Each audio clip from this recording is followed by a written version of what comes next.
My name is Alberto Landeaux. I work as Global Director for Reliability in DP World, which is a container port operator based in Dubai.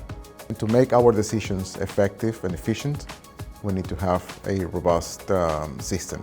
So we are moving towards to make a unique CMS for the whole organization. That will be Maximo.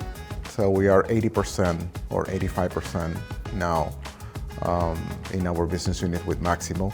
And in the way we go to that journey, we realize the importance of having a solid data structure.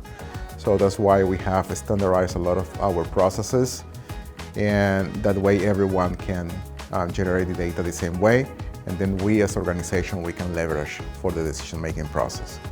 So the data quality has been quite important for us, not only to understand what we need to measure to support our strategy, but also we have been able to identify where are the gaps in our processes to generate that particular data, which has been quite valuable for us.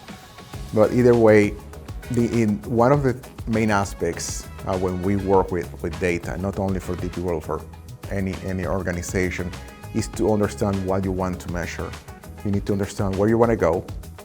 You need to have a clear view of what do you need to support your strategy, and then base your data generation and analytics based on that.